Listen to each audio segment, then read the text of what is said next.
ഈശോ മിശിഹായ്ക്ക് സ്തുതിയായിരിക്കട്ടെ. ഞാൻ മാണിപ്പറമ്പിലച്ചൻ. Liturgy class 19. ഫോത്യയിലെ വിശുദ്ധ ഹിലരി 315 ജനിക്കുകയും 368 മരിക്കുകയും ചെയ്ത സഭാപിതാവാണ് ഫോത്യയിലെ വിശുദ്ധ ഹിലരി. അദ്ദേഹം കുർബാനയെക്കുറിച്ച് പഠിപ്പിക്കുന്ന കാര്യമാണ് നമ്മളിന്ന് ചിന്തിക്കുന്നത്. ഫ്രാൻസിൻ്റെ പടിഞ്ഞാറ് ഭാഗത്തുള്ളൊരു പട്ടണമാണ് ഫോത്യൈ. ഇംഗ്ലീഷിലെ സ്പെല്ലിങ് POITIERS,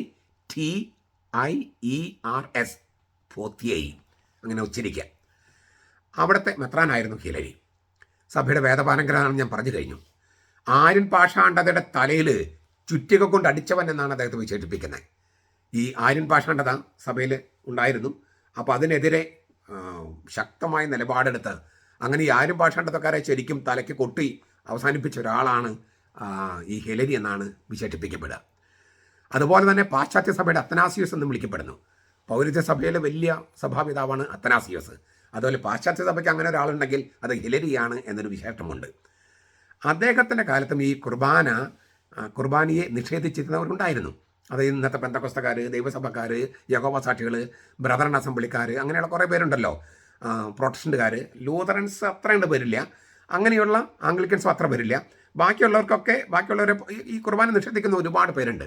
അവർക്കെതിരെ അദ്ദേഹം പല പ്രബോധനങ്ങൾ നൽകിയിട്ടുണ്ട്. അതിൽ ഒരു പ്രബോധനമാണ് ഞാനിപ്പോൾ നിങ്ങളുടെ മുമ്പിൽ അവതരിപ്പിക്കുന്നത്. പരിശുദ്ധ തൃത്വത്തെക്കുറിച്ച് എന്ന അദ്ദേഹത്തിൻ്റെ ആ പ്രബന്ധത്തിൽ 8-ാമത്തെ അധ്യായം 14-ാമത്തെ വാക്യമാണ്. നാം ക്രിസ്തുവിൽ നിന്ന് പഠിക്കുന്നില്ലെങ്കിൽ നമ്മിലുള്ള ക്രിസ്തുവിൻ്റെ സ്വഭാവത്തെക്കുറിച്ച്, പ്രകൃതത്തെക്കുറിച്ച് നാം മണ്ടത്തരങ്ങൾ എഴുന്നള്ളിക്കും. നല്ല രസമാണ്. നമ്മൾ ക്രിസ്തുവിൽ നിന്ന് പഠിക്കുന്നില്ലെങ്കിൽ നമ്മിലുള്ള ക്രിസ്തുവിൻ്റെ പ്രകൃതത്തെക്കുറിച്ച്, സ്വഭാവത്തെക്കുറിച്ച് നാം മണ്ടത്തരങ്ങൾ എഴുന്നള്ളിച്ചു കൊണ്ടിരിക്കും. മാത്രമല്ല അത് വിശ്വാസത്തിന് ഹാനികരമാകുകയും ചെയ്യും. എന്തെന്നാൽ ക്രിസ്തു തന്നെ ഇങ്ങനെ പറഞ്ഞിട്ടുണ്ട്. ഇതാണ് ക്രിസ്തുവിൽ നിന്ന് പഠിക്കണമെന്ന് പറയണേ. എൻ്റെ മാംസം സാക്ഷാൽ ഭക്ഷണവും എൻ്റെ രക്തം സാക്ഷാൽ പാനീയവും ആകുന്നു. എൻ്റെ മാംസം തിന്നുകയും എൻ്റെ രക്തം കുടിക്കുകയും ചെയ്യുന്നവൻ എന്നിലും ഞാൻ അവനിലും വസിക്കുന്നു. യോഹന്നാൻ 6:55-56. ക്രിസ്തുവിൽ നിന്ന് പഠിക്കുന്നില്ലെങ്കിൽ, ഇത് ക്രിസ്തു പറഞ്ഞതാണ്, എൻ്റെ മാംസം സാക്ഷാൽ ഭക്ഷണവും എൻ്റെ രക്തം സാക്ഷാൽ പാനീയവുമാണ്. എൻ്റെ മാംസം തിന്നുകയും എൻ്റെ രക്തം കുടിക്കുകയും ചെയ്യുന്നവൻ എന്നിലും ഞാൻ അവനിലും വസിക്കുന്നു. ഇത് കർത്താവിൻ്റെ വാക്കാണ്. യോഹന്നാൻ 6:55-56. ഇത് ഈ ക്രിസ്തുവിൻ്റെ വചനത്തിൽ നമ്മൾ പഠിക്കണം. ക്രിസ്തുവിൽ നിന്ന് നാം പഠിക്കണം. അങ്ങനെ പഠിക്കുന്നില്ലെങ്കിൽ നമ്മിലുള്ള ക്രിസ്തുവിൻ്റെ സാന്നിധ്യത്തെക്കുറിച്ച് പെന്തക്കോസ്തക്കാരും യഹോവ സാക്ഷികളും ദൈവസഭക്കാരും പറയുന്ന പോലെ മണ്ടത്തരങ്ങൾ എഴുന്നള്ളിച്ചു കൊണ്ടിരിക്കും. ഹിലരി പറയാണ്. മാത്രമല്ല അത് വിശ്വാസത്തിന് ഹാനികരമാണ്. അതിനാൽ ഇത് അവൻ്റെ ശരീരവും ക്രിസ്തുവിൻ്റെ ശരീരവും രക്തവുമാണെന്ന കാര്യത്തിൽ സംശയത്തിന് തെല്ലും ഇടയില്ല. ഒരു ഇടയില്ല സംശയത്തിന്. കാരണം കർത്താവിൻ്റെ പ്രഖ്യാപനവും നമ്മുടെ വിശ്വാസവും അത് കർത്താവിൻ്റെ ശരീരരക്തങ്ങളാണെന്ന് സ്ഥിരീകരിക്കുന്നു. കർത്താവിൻ്റെ പ്രഖ്യാപനവും നമ്മുടെ വിശ്വാസവും രണ്ടും ചേരുകയാണ് അവിടെ. അതിനാൽ ഈ ദിവ്യരഹസ്യങ്ങൾ കൊണ്ടുവരികയും നാം എടുത്ത് ഭക്ഷിക്കുകയും ചെയ്യുമ്പോൾ ക്രിസ്തു നമ്മിലാണ്, നാം ക്രിസ്തുവിലാണ്. ഇത് സത്യമല്ലേ? അദ്ദേഹം ചോദിക്കുക, ഇത് സത്യമല്ലേ?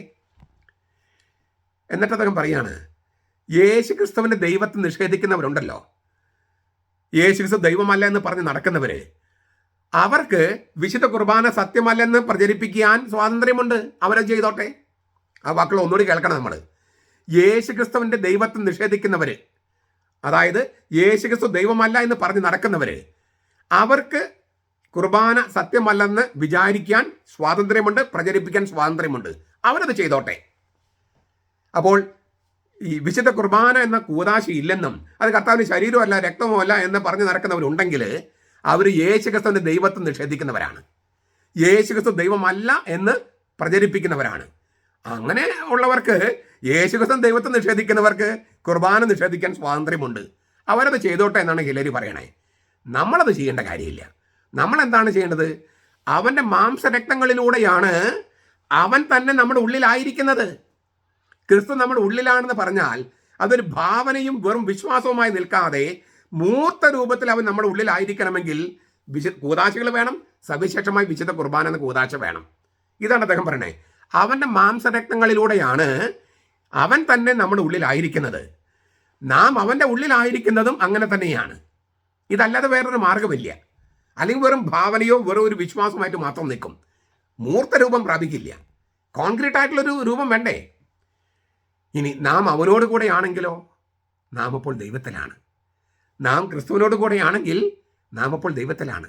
കാരണം ദൈവവും മനുഷ്യനും പാപരഹിതനുമായ ഒരേ ഒരാളാണ് യേശുക്രിസ്തു.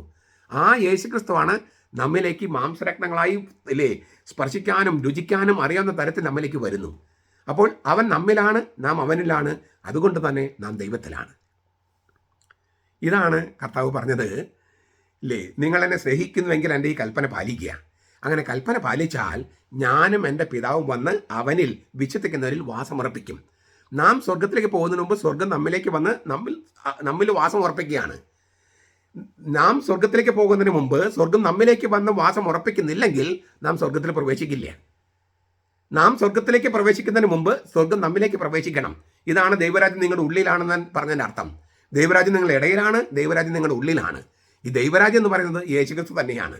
ആ യേശുക്രിസ്തു നമ്മുടെ ഉള്ളിലാണെങ്കിലേ ദൈവരാജ്യം നമ്മുടെ ഉള്ളിലാകൂ, സ്വർഗം നമ്മുടെ ഉള്ളിലാകൂ.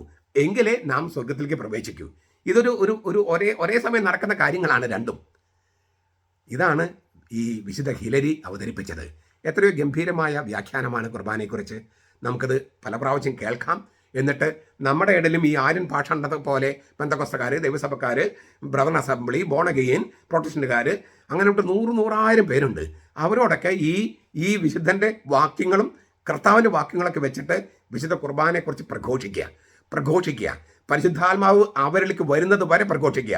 നാം ഇപ്പോൾ ചെയ്യേണ്ടത് ഈ ചുറ്റി കൊണ്ട് അവരെ തലയിൽ അടിക്കുന്ന പോലെ വചനം കൊണ്ട് അവരെ തലയിൽ അടിക്കുക.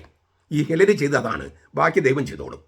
നമ്മുടെ കർത്താവ് ഈശോ മിശിഹായുടെ കൃപയും പിതാവായ ദൈവത്തിൻ്റെ സ്നേഹവും പരിശുദ്ധാത്മാവിൻ്റെ സഹവാസവും നാം എല്ലാവരോടും കൂടി ഉണ്ടായിരിക്കട്ടെ, ഇപ്പോഴും എപ്പോഴും എന്നേക്കും. ആമേൻ.